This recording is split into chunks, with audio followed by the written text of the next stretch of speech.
প্রিয় দর্শক, আসসালামু আলাইকুম। আমার আজকের আলোচনার বিষয়, সন্তানের জন্য অনেক সম্পদ রেখে যাওয়ার চেয়ে সন্তানকে সম্পদ হিসাবে গড়ে তোলাটাই উত্তম।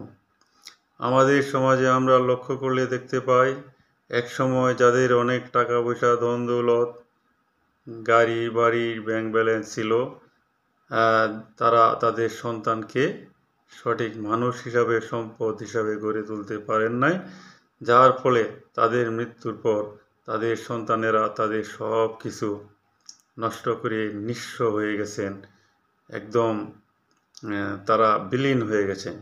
আবার আমাদের এই সমাজে এমন অনেক লোক রয়েছে যাদের এক সময় কিছুই ছিল না, তারা অন্য লোকের বাড়িতে কাজ করত, তারপরেও তারা অনেক কষ্ট করে, অনেক সাধনা করে তাদের ছেলে মেয়েদেরকে মানুষ হিসাবে গড়ে তোলার জন্য অনেক চেষ্টা করে, অনেক কিছু করে সম্পদ হিসাবে গড়ে তুলেছেন।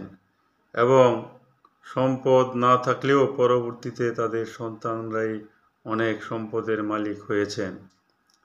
আমৃত্যু পর্যন্ত তাদের বাবা মা তাদের সেবা পেয়েছেন। মৃত্যুর পরেও তারা তাদের বাবা মার জন্য অনেক কিছু করার জন্য তারা সক্ষম। এই জন্য আমাদের মধ্যে অনেকে যারা সম্পদ রেখে যেতে চায় ছেলে মেয়েদের জন্য, কিন্তু তাদেরকে মানুষ হিসাবে গড়ে তোলার জন্য মনোযোগ দেয় না, আমাদেরকে অবশ্যই সচেতন হতে হবে। কারণ রেখে যাওয়া সম্পদ তাদের হাতে কতদিন থাকবে এর কোনো নিশ্চয়তা নাই। আর যদি আমরা সম্পদ নাও রেখে যাই, আমাদের ছেলে মেয়েদেরকে সম্পদ হিসাবে গড়ে তুলে যেতে পারি, তারাই তাদের সম্পদ অর্জন করে সঠিক পথে চলাফেরা করতে পারে। এই জন্য অনেকের মতে ছেলে মেয়েদের জন্য ইনভেস্ট করাটাই সবচেয়ে বড় ইনভেস্ট। এটার রিটার্নই সবচেয়ে সুন্দর পাওয়া যায়।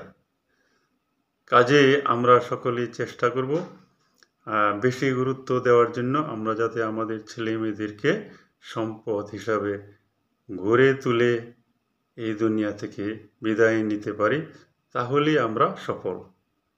আশা করি আমরা সবাই এই চেষ্টা করব। ধন্যবাদ আজকের জন্য।